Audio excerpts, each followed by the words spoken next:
Hello, everyone, and welcome to the Digital Leader Show, where each week we discuss key issues and news at the intersection of business, technology, and the humanities in hopes of making you a better digital leader. We're live each Wednesday at noon Eastern, 9 Pacific on YouTube and LinkedIn.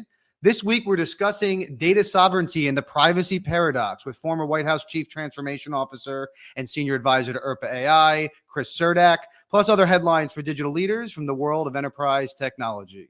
I'm Dan Goodstein. I head up the Institute for RPA and AI, as well as the Digital Enterprise Institute.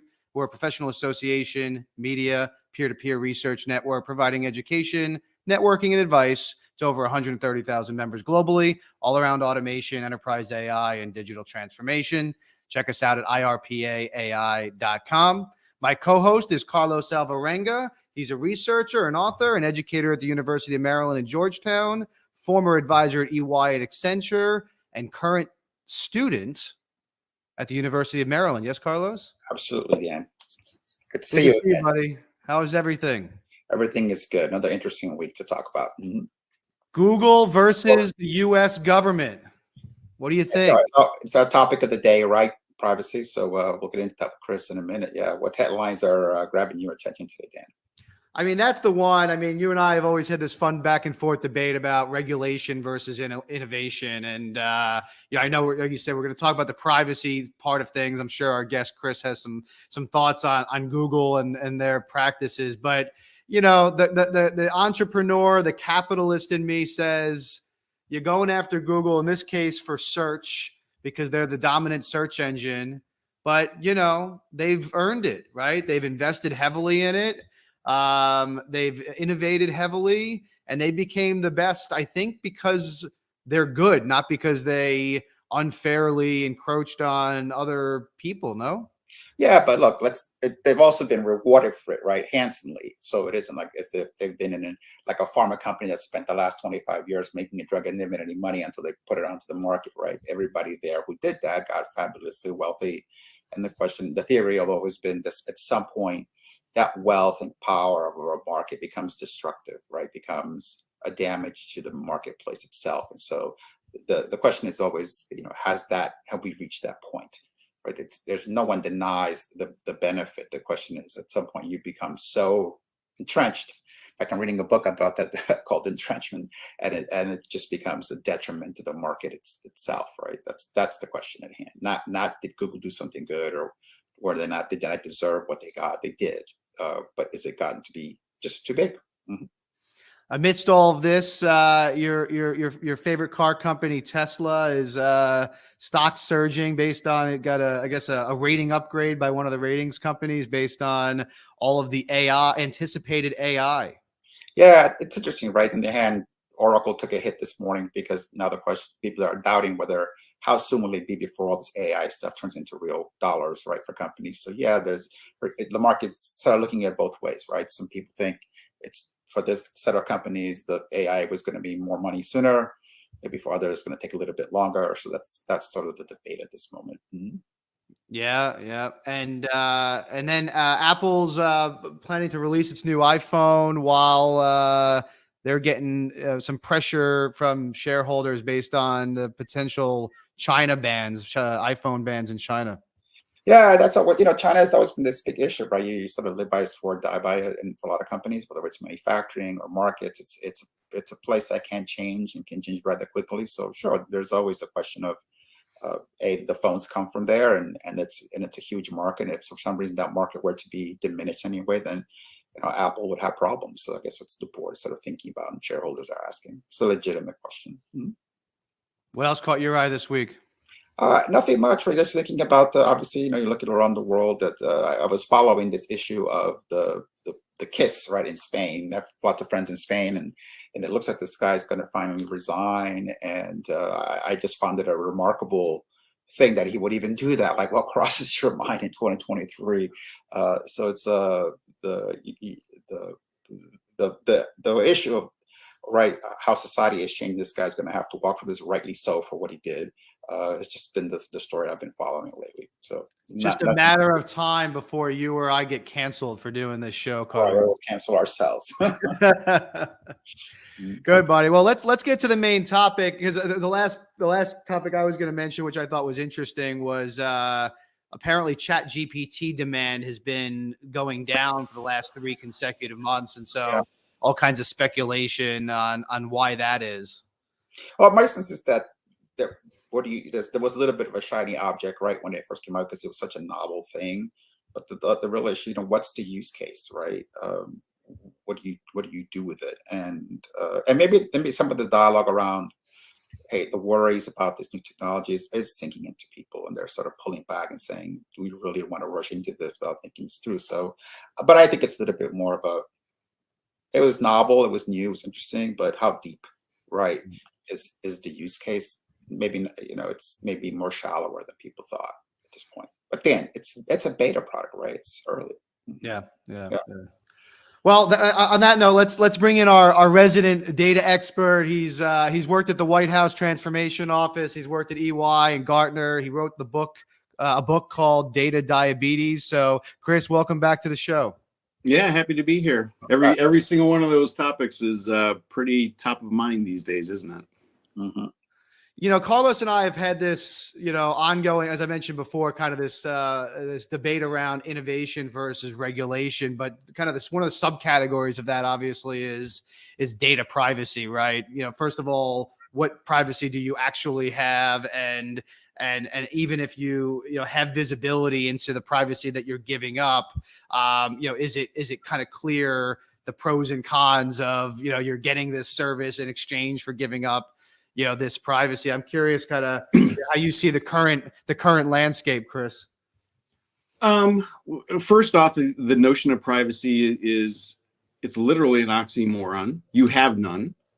And that's been true for the better part of the last 15 years. I mean, 15 years ago, and I've been part of this industry even longer than that, but 15 years ago, there was no smartphone.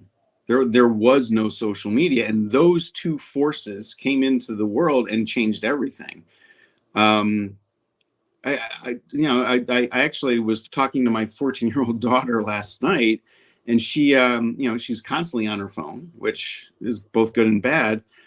But it occurred to me that the phone was only 1 year older than her. She's never lived in a world that didn't have a smartphone, didn't have Google search, didn't have all these technologies. She can't conceive of something like having a road atlas under the seat of your car as you're driving around in case you get lost somewhere. And giving up our privacy is about a $10 trillion business. So, clearly it's worthwhile. To the argument about is Google a monopoly or not? Of course it is. I mean, there's no question of that. But the privacy paradox, what we're calling this discussion, is based upon, I like the idea of privacy. I like the idea of being anonymous. I like the idea of being secure in myself and my information. But I like having really awesome coupons even more. I like having a 30-second shorter drive to work every morning even more. And that paradox, that's the trade-off, right? You get more convenience, you get better stuff, but you are known to everything about you in the most intimate details are known to these enormous corporations that are now worth trillions of dollars. Chris, do you see anything changing there? I've always talked about on the show about where is the innovation on the consumer side, right? On the privacy side. And you do see now a vast into the companies when they have these super secure browsers, quote unquote, right? VPNs built in. So you see a little bit of that wasn't sort of there a few years ago. But is there really any industry out there that's trying to counter this force? Yeah, so the interesting thing there, and this is based upon, again, many years of working not only with companies, but with various governmental entities, let's say, is that if you're someone that like, I'm really concerned about this, so I'm gonna set up a VPN and I'm gonna do all my stuff with a VPN encrypted and trying to maintain my privacy, you're a Unabomber, right? You're the person that just went out and set up a cabin out in the woods of Montana, right? You're literally raising your hand saying, I don't subscribe to this. I don't subscribe to being observed. And that makes you more interesting, right? in data analytics, large scale big data stuff, we would talk about, the absence of signal is the signal.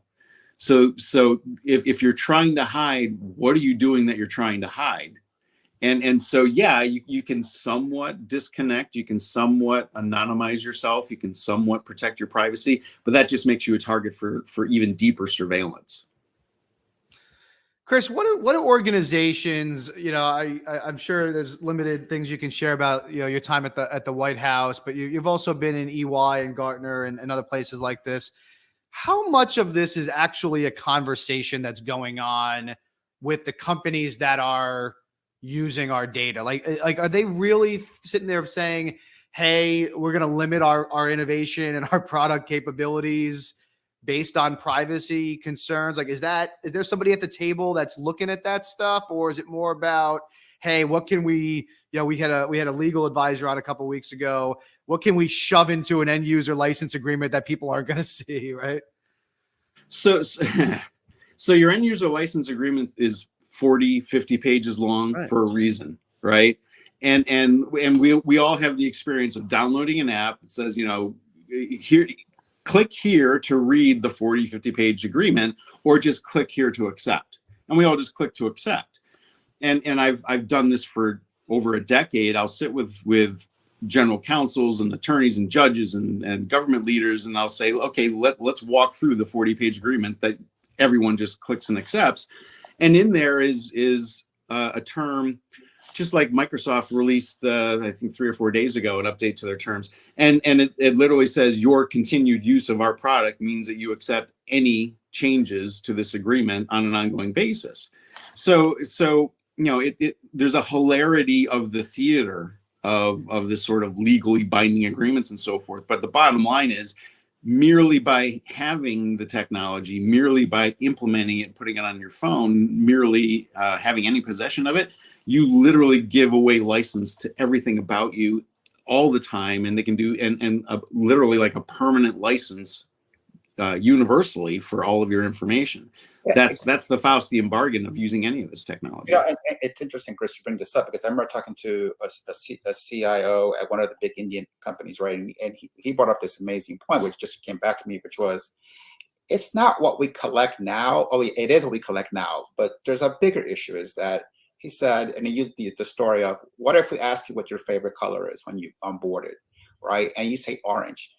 It doesn't mean anything today. But 5 years from now, orange is the color of people who embezzle, right? So now you get fired because you liked orange 3 years ago, right? And so he said there are these permutations and combinations that are constantly being created, or the possibility of being created. So it is not only giving up stuff today, you're giving up stuff you don't even know you're giving up, right?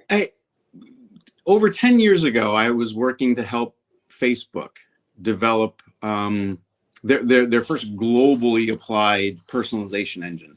And when we started, we had over 5,000 fields. It wasn't a question of, what's your favorite color? It's a question of how homosexual and Jewish or Muslim are you on a Thursday afternoon when there's a half moon? I mean, that's the level of detail that we have. And it's not, are you heterosexual or homosexual? Are you this religious orientation or that religious orientation? It's what percent are you of those characteristics that they predefine on a given day or given a certain activity that you're performing. That's the level of personalization that existed a decade ago. Back when Facebook was only worth, a couple $100 million, and nobody really knew what it was, why anyone would invest in it. So where we are today is I started talking about a decade ago about persuasive analytics. Predictive analytics was always worthless to me. I mean, if I could predict, if I'm Burger King and I can predict you're going to go to McDonald's in 10 minutes, who cares? The point is that I got to stop you from going to McDonald's and get you to come to Burger King instead. So the point of, understanding that your favorite color is orange is that so that I can drive your beliefs and your behavior down the road and make you effectively a captive audience to whatever it is I'm selling. That's the whole point of all this analytics. How terrible is that, though, Chris? I mean, if it's at the level of a color, right? I mean, obviously that's not what people are concerned about, I don't think. But I've always heard this, this rationale of, anonymous data, or, data that is not necessarily tagged to you as an individual. Is there any validity to that, or is that just No. marketing spin? No, it's another illusion of control, an illusion of privacy.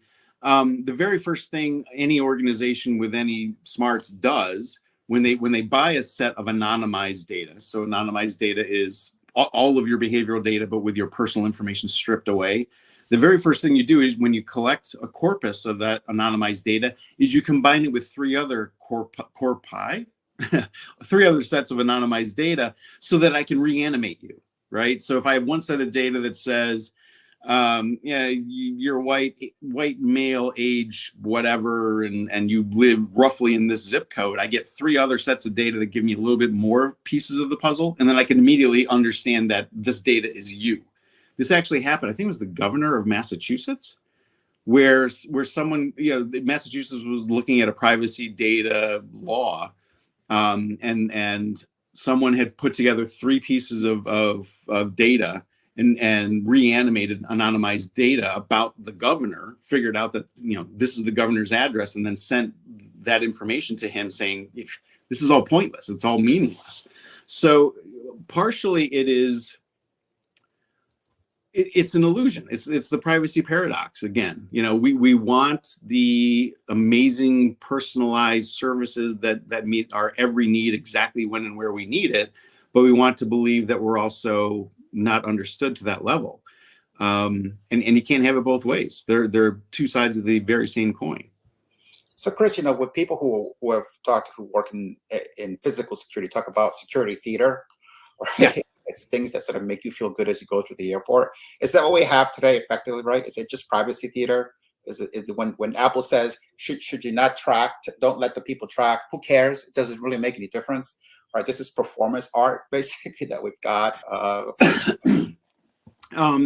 Late in my career, I got my law degree because I was doing a lot of work in this space, privacy and regulations and so forth. And it is literally theater.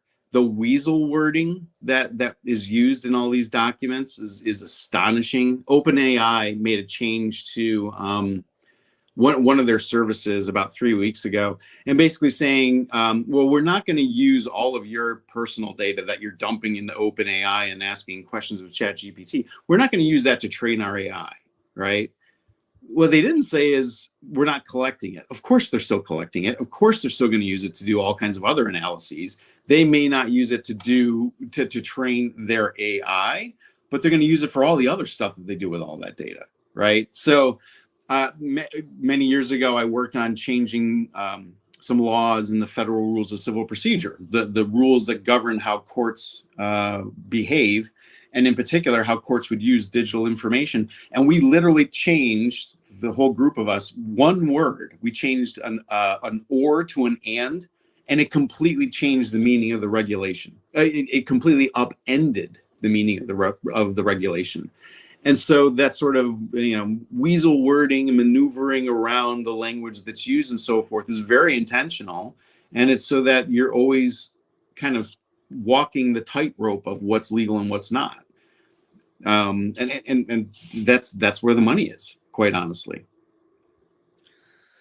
Chris, you mentioned before, we want all these benefits, right? And therefore you kind of implied this is what we have to give up. Is that really the concern out there right now? Is that we're getting something, but we're giving something up? Or is it more about the lack of visibility, right? Because when I talk to people that are outside of the tech space, family and friends and things like that, my unofficial survey research is that they don't know what they're giving up. They have no idea what they're giving up. And as I've said to Carlos in the past, if there was a way to say, hey, here's what you're going to get, like any other sell, right, that you would do in a company or anywhere else, here's what you're going to get, but here's what you have to give up. Are you okay with that? Then people can make their own choices. But it seems to me that the stuff being buried is maybe the bigger issue right now. Yeah, how do you follow on? How do you get over that asymmetry, Chris? Right, between the people who write the EULAs and the people who read them, because it's like a expert talking to a novice, right?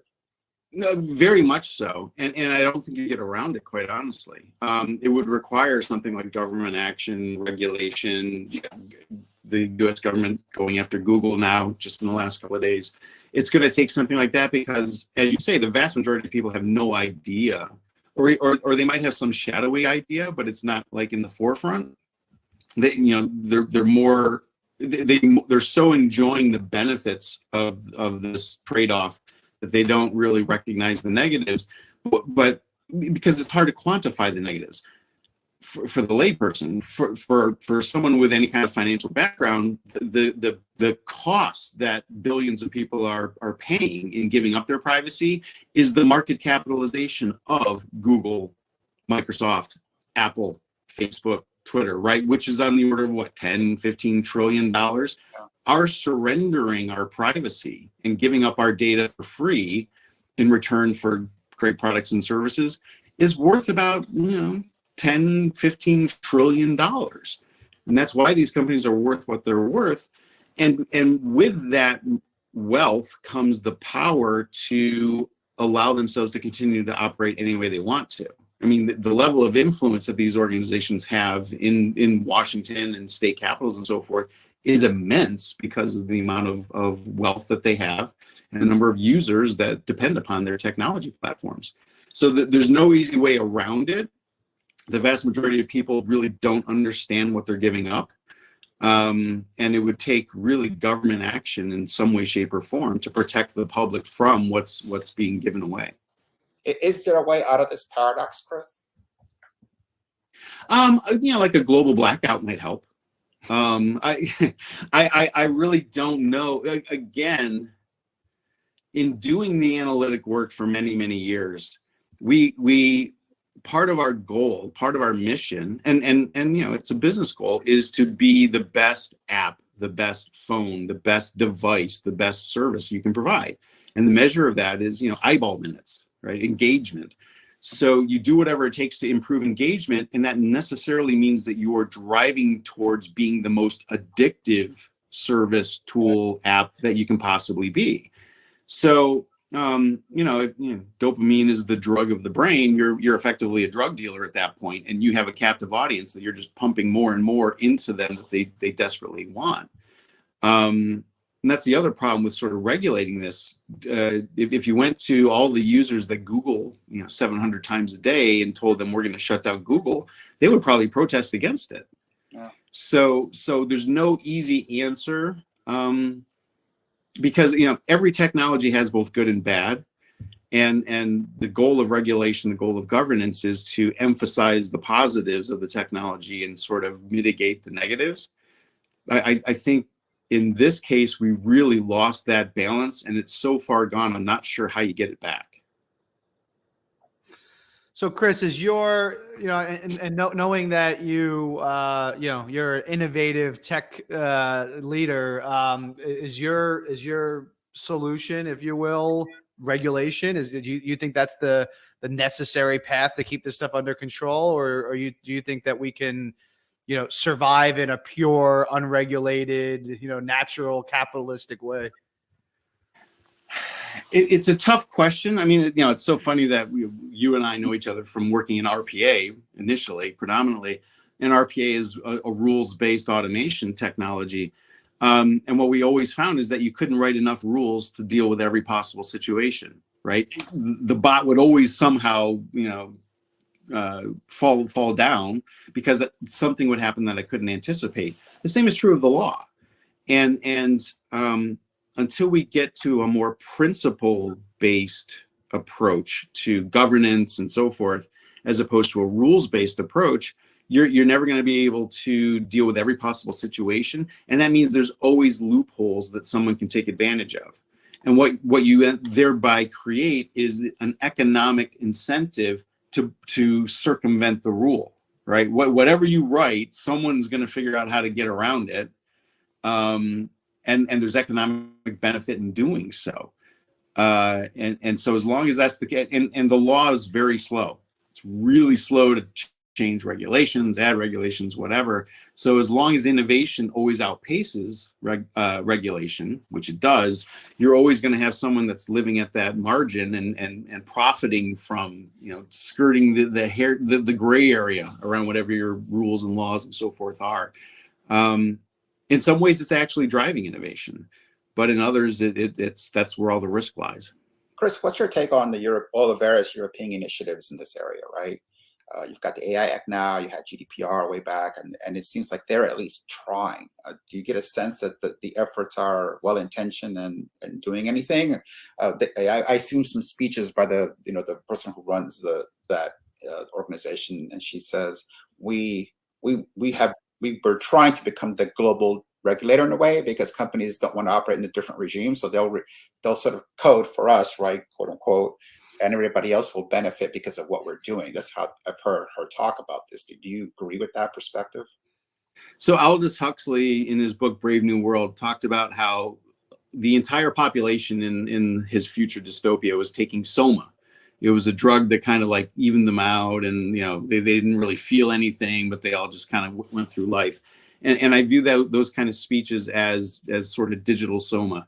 Yeah, it sounds good. We want to protect people. It's largely platitudes, and GDPR, like all privacy regulations that I've explored, and I've looked at privacy regulation in over 40 different countries and jurisdictions.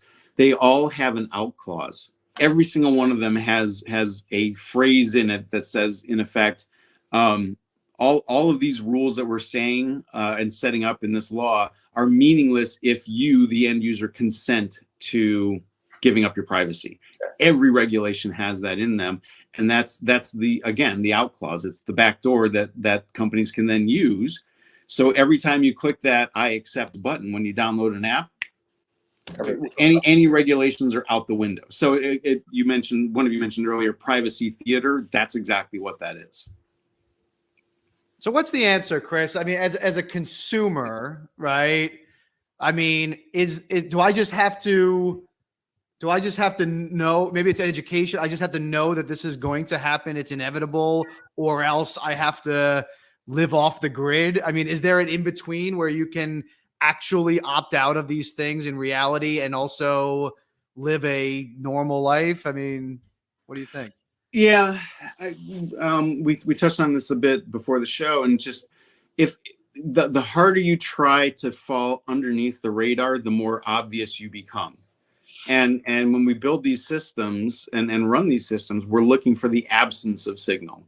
It's not interesting to know that you stop at a particular Starbucks between 8 and 8:30 every weekday morning and you order the same drink every day. That's boring now. What's interesting is the one day you don't do it. And then the one day you don't do it, that's when we're going to like focus in on you and say, okay, well, you didn't go to your Starbucks today and order your normal drink. What are you up to? So I likened it many years ago, and I think it still holds. It's like if you're a zebra, how does a lion know to eat you?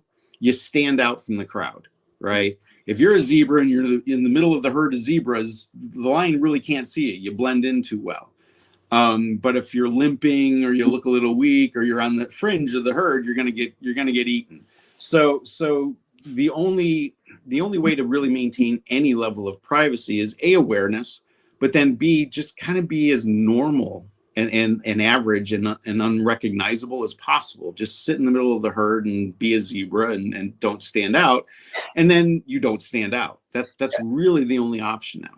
You look like you're going to explode, man. Well, it just sounds like the Lego movie, right? Yes, exactly. It's awesome. It's like, as long as your mouth, I mean, this is Orwell. Like, as long as you sort of follow the rules, then that the paradox of privacy seems to me is that the more you share, the more privacy you have, because you're that zebra in the crowd of zebras. Is that what it is? It's not. I don't think it's accidental that Orwell and Huxley and all those books on future dystopia that came out in like the 1930s happened just after we adopted central banking, and just after history repeats itself, and a lot of these things happen in a very orchestrated fashion, and we're just history goes through cycles, and we're going through the cycle again. Yeah. So buckle your seatbelt, because it's going to get pretty wild over the next 10 years, I would say. Chris, how about from a corporate standpoint? If I'm an enterprise watching this, and I've got technology vendors that are playing with large language models and this kind of stuff, outside of my lawyers, how do I protect myself, protect my proprietary data, customer information, those types of things? Excuse me.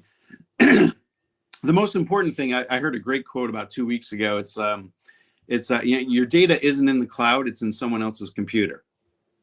Right. So we're all like, oh, we're going to cloudify everything. We're going to take all of our most critical information that is critical to our business, and we're going to stick it in the cloud. No, you're putting it in someone else's computer, and now they're using it to train some AI on how to know your company better than you do. Be very, particularly with LLMs, particularly with generative AI, because the whole point of generative AI is to just vacuum up enormous amounts of information so that it can be accessed very easily by people who really shouldn't have access to it. That's sort of how I would frame LLMs. The whole generative AI thing is really cool, and it can be a really good technology. It can also be an exceptionally dangerous technology. It all depends on the user. And so, yes, embrace the technology, learn about it, understand what its good, strengths and weaknesses are, but do not use it with proprietary sensitive data. Do not use it for use cases that are open-ended. So there's a lot of talk over the last few months about how ChatGPT just kept getting stupider and stupider as time went on. Well, that's because you have 250 million people interacting with it and asking questions where the user doesn't know if the response is correct or not. So you're literally teaching ChatGPT two things: to be dumber over time. Because if you ask it, what color is George Washington's white horse, and it responds brown, and you accept that answer, it now believes that George Washington's white horse was brown. Okay. The other thing is, if you push back and say, no, I don't think George Washington's white horse was brown, it will then gaslight you and say, oh, I misunderstood your question, or you asked it incorrectly. And in that instance, we're actually teaching ChatGPT to be optimally deceptive. Either one of those cases is really not that good. You're either going to generate worser answers over time, or you're going to teach it how to be an optimal liar. So open-ended questions, open-ended use cases for any number of users is really bad. I mean, that's just and that's inherent in the architecture of how these systems were built. So close-ended questions. Where they're deterministic. When you have an answer, and you can determine if it's the right answer. That's really important. And then I just wrote something yesterday where, in order to be good, you have to do good. The challenge with these AI technologies is that we're very deeply interested in the logical side of what it's doing, the left brain side, and there's no effort in the right brain side. If you don't teach LLMs ethics and morals, it can't know those things. So you want to give these systems use cases where there is an ethical and moral outcome, so that it tends to be trained to think that way. If you don't teach it to be good, it will almost inevitably become evil, basically. And so we have to acknowledge the need for this technology to have that morality trained into it, and we need to proactively ensure that we do so. Interesting. Hey, Chris, now you get into the question, like, who is morality, right? Yeah. And Yeah. what ethical systems you put into these machines? Any thoughts? I'm working on an article right now. I literally have on my computer screen right here a series of questions that I asked ChatGPT along these lines, right? What is ethics, and how do you create an ethical machine? And its responses were all like, it depends, and it's contextual, and one person's ethical behavior is another person's horror, right? And that therein lies the rub. Even ChatGPT, not that it's conscious, understands that the notion of morality and the notion of ethics is in the eye of the beholder. and is situational and is contextual. And since LLMs by design are context blind, the only way we can feed it context and meaning and ethics and morality is in the way that we ask it questions. So the ability to ask good questions is actually what determines whether or not generative AI will be successful. And as you point out, one person's ethical behavior is another person's horror. So when we talk about governing these systems and governing AI, that then becomes the most fundamental question. We're not going to stop AI from moving forward. The best we can do is shepherd it in the right direction. Mm-hmm. But then you get into a kind of what I would call machine relativism, right, Chris? Mm-hmm. But ethics isn't relative, right? There are things that are absolutely right and absolutely wrong, and I think this is a challenge too. That if the machines come up with this, right, then in this mode of, well, it depends, then that's a really dangerous construct to put into the machine. Well, yes, but I would say human society has been balancing on that tightrope for the better part of 10,000 years. As long as we've been a civilization driven by rules and so forth, right? The laws of Hammurabi from 5,000 years ago. Civilization hopes that when we write rules, people will follow them, and all the rules are correct, and that's sort of the social contract we've all made with each other. And we know it's not true.